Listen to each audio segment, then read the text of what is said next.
ನಮಸ್ಕಾರ. ಪ್ರೊಫೆಸರ್ ಡಿ.ಕೆ. ಭೀಮಸೇನರಾವ್ ಕಳೆದ ಶತಮಾನದ ಕನ್ನಡ ಸಾಹಿತ್ಯ ಲೋಕದ ಮೇರು ವಿದ್ವಾಂಸರಲ್ಲಿ ಒಬ್ಬರು. ಭೀಮಸೇನರಾಯರು ರಾಯಚೂರು ಜಿಲ್ಲೆಯ ಸಿಂಧನೂರು ತಾಲೂಕಿನ ದಿದ್ದಿಗಿ ಗ್ರಾಮದಲ್ಲಿ 1904 ಏಪ್ರಿಲ್ 8ರಂದು ಜನಿಸಿದರು. ಅದು ಗ್ರಾಮದ ಹೆಸರು ದಿದ್ದಿಗಿ ಅಂತ. ಅದು ಗದ್ದಿಗೆ ಇರ್ಬೋದು ಅಂದ್ಕೊಂಡೆ, ಹಾಗಲ್ಲ, ಅದೇ ಸರಿ ಅಂತ ಗೊತ್ತಾಯಿತು. ತಂದೆ ಕೇಶವರಾವ್, ತಾಯಿ ಲಕ್ಷ್ಮೀಬಾಯಿ.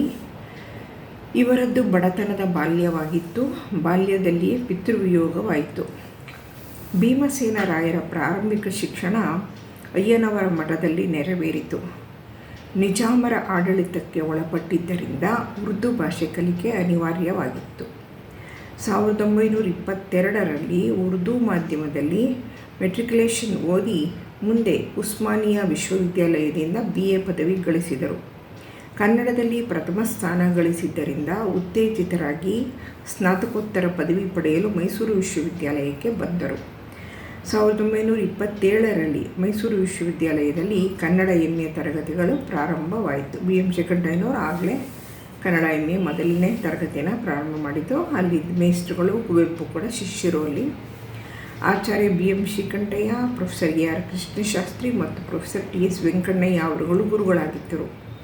ಈ ಗುರುವರಿಯರ ಮಾರ್ಗದರ್ಶನದಲ್ಲಿ 1929ರಲ್ಲಿ Kuvempu, DL Narasimhachar, K Venkataramappa, N ಅನಂತರಂಗಾಚಾರ್ ಮುಂತಾದವರ ಸಹಪಾಠಿಗಳಾಗಿ MA ಪದವಿ ಗಳಿಸಿದರು. ಈ ತರಗತಿಯಲ್ಲಿದ್ದ 9 ವಿದ್ಯಾರ್ಥಿಗಳು ನವರತ್ನಗಳು ಎನಿಸಿಕೊಂಡಿದ್ದರಂತೆ. ಭೀಮಸೇನರಾಯರು ಉಸ್ಮಾನಿಯಾ ವಿಶ್ವವಿದ್ಯಾಲಯದಲ್ಲಿ ಕನ್ನಡ ವಿಭಾಗದಲ್ಲಿ ಬೋಧಕರಾಗಿ ಮತ್ತು ಸಂಶೋಧಕರಾಗಿ ವೃತ್ತಿಯನ್ನು ಆರಂಭಿಸಿದರು. ಮುಂದೆ ಅಲ್ಲೇ ಪ್ರಾಧ್ಯಾಪಕರಾಗಿ ಕನ್ನಡ ವಿಭಾಗದ ಮುಖ್ಯಸ್ಥರಾಗಿ ಸೇವೆ ಸಲ್ಲಿಸಿ ನಿವೃತ್ತರಾದರು. ತಮ್ಮ ಅಧಿಕಾರಾವಧಿಯಲ್ಲಿ ಕನ್ನಡ ವಿಭಾಗವನ್ನು ಅಭಿವೃದ್ಧಿಪಡಿಸಿದ್ದಲ್ಲದೆ ಹೈದರಾಬಾದಿನ 6-7 ಕಾಲೇಜುಗಳಲ್ಲಿ ಕನ್ನಡ ಅಧ್ಯಯನಕ್ಕಾಗಿ ವ್ಯವಸ್ಥೆ ಮಾಡಿಸಿದರು.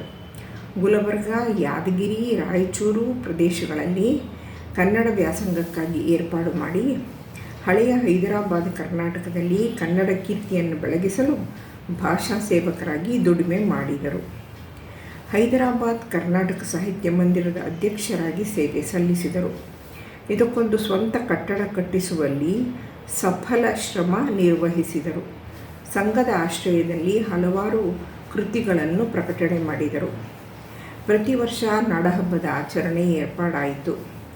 ನೃಪತುಂಗ ಶಾಲೆ, ಶಾರದಾ ಕನ್ಯಾ ಶಾಲೆಗಳನ್ನು ಒಂದೇ ಆಡಳಿತಕ್ಕೆ ಒಳಪಡಿಸಿ ಅದರ ಅಧ್ಯಕ್ಷರಾದರು.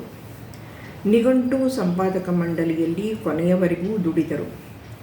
ಕನ್ನಡ ವಿಶ್ವಕೋಶದ ಪ್ರಥಮ ಸಂಪಾದಕ ಮಂಡಳಿಯ ಸದಸ್ಯರಾಗಿದ್ದರು.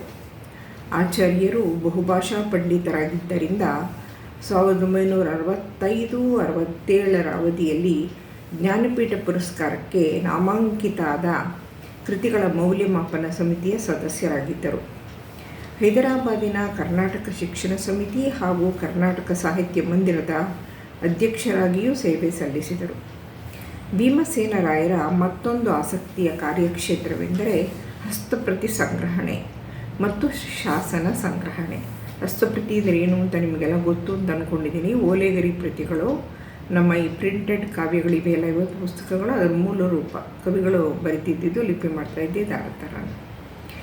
ಇವರು ಸಂಗ್ರಹಿಸಿದ ಹಸ್ತಪ್ರತಿಗಳನ್ನು ಉಸ್ಮಾನಿಯಾ ವಿಶ್ವವಿದ್ಯಾಲಯದ ಗ್ರಂಥ ಭಂಡಾರದಲ್ಲಿ ಇಂದಿಗೂ ನೋಡಬಹುದು. ಭೀಮಸೇನರಾಯರ ಸೇವೆಗೆ ಮೈಸೂರು ಸರ್ಕಾರದಿಂದ ಸಾಹಿತ್ಯ ಅಕಾಡೆಮಿಯ ಪುರಸ್ಕಾರ ಸಂದಿತು.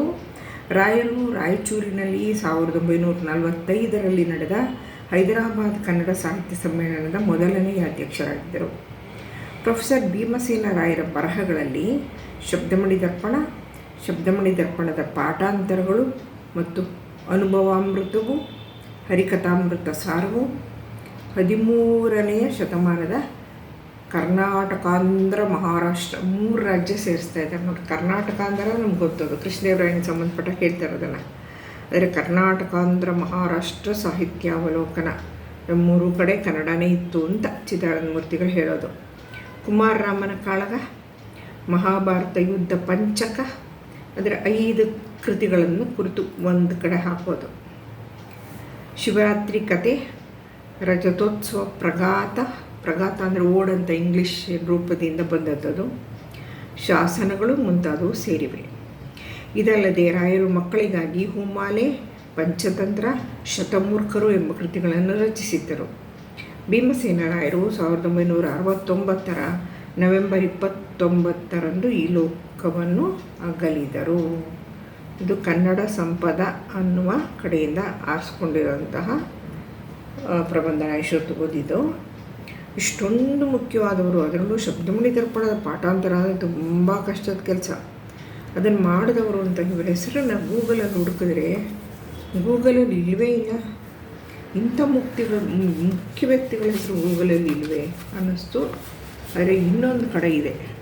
ಇದೇನೆಂದರೆ, ಶತಮಾನದ ಕನ್ನಡ ಸಾಹಿತ್ಯದಲ್ಲಿ ನಮ್ಮ ದೊಡ್ಡ ವಿದ್ವಾಂಸರು, ಸಂಶೋಧನೆ ವಿಭಾಗ, ಇದು ಸೀತಾರಾಮ್ ಜಾಗೀರ್ದಾರ್ ಬರೆದಿರೋದು, BA ಸಾಲೆತೊರೆ, RS ಪಂಚಮುಖಿ, ಇವರೆಲ್ಲ ಇತಿಹಾಸ ತಜ್ಞರು, ಕುಂದಣಗಾರರು, ನಂದಿಮಠ, ರಾಜಪುರೋಹಿತ, ಇವ್ರ ಜೊತೆಯಲ್ಲಿ ಭೀಮಸೇನ ರಾವ್ ಹೆಸರನ್ನು ಪ್ರಸ್ತಾಪ ಮಾಡ್ತಾರೆ. ಹಾಗಾಗಿ ಇದನ್ನು ಓದಿದ್ರೆ ಅವ್ರ ಕೆಲಸದ ಮಹತ್ವ ನಮ್ಗೆ ಇನ್ನಷ್ಟು ಮನದಟ್ಟಾಗುತ್ತೆ ಅಂತ ನಾನು ಓದ್ತಾ ಇದ್ದೀನಿ. ಶತಮಾನದ ಕನ್ನಡ ಸಾಹಿತ್ಯ GH ನಾಯಕ್ ಸಂಪಾದನೆ ಮಾಡಿರೋದು.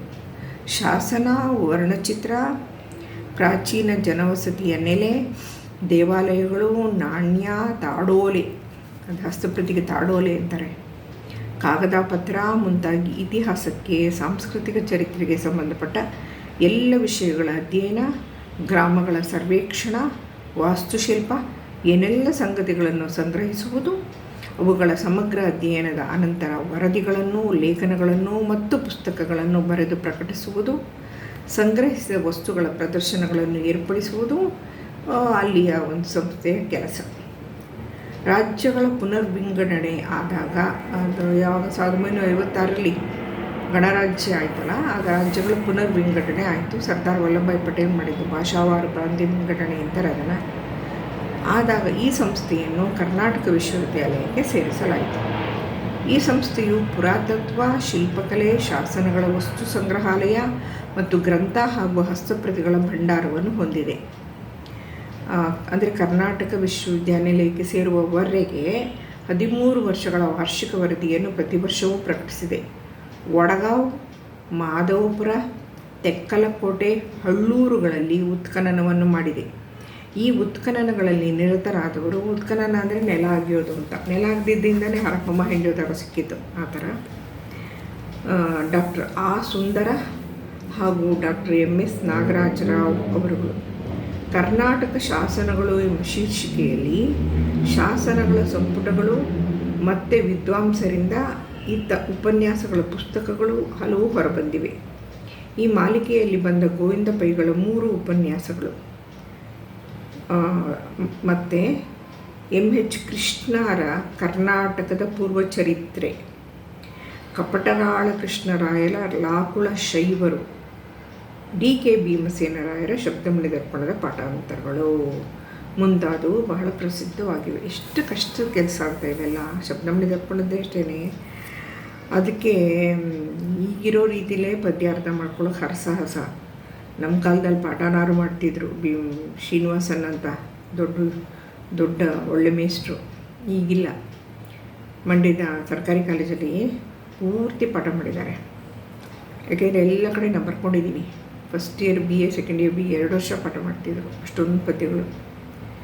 ಈಗ ಫೈನಲ್ ಇಯರ್ BAಗೆ ಇಡ್ತಾರೆ. ಅದು 5th ಸೆಮ್ಮು 6th ಸೆಮ್ ಅಂತ ಆರಿಸಿ ಇಡ್ತಾರೆ. ಇಲ್ಲಿಂದ 12, ಇಲ್ಲಿಂದ 12, ಅಲ್ಲಿಂದ 15, ಇಲ್ಲಿಂದ 15 ಅಂತ ಪೂರ್ತಿ ಶಬ್ದಮಣಿ ದರ್ಪಣ ಓದಬೇಕಾದ್ರೆ ಇಲ್ಲ. ಇದು BA ವಿದ್ಯಾರ್ಥಿಗಳು ಓದಿದ್ರು ಅರ್ಥ ಆಗಲ್ಲ ಬಿಡಿ, ಅವ್ರಿಗೆ ಪಾಠ ಮಾಡೋರಿಗೆ ಅರ್ಥ ಆಗಲ್ಲ.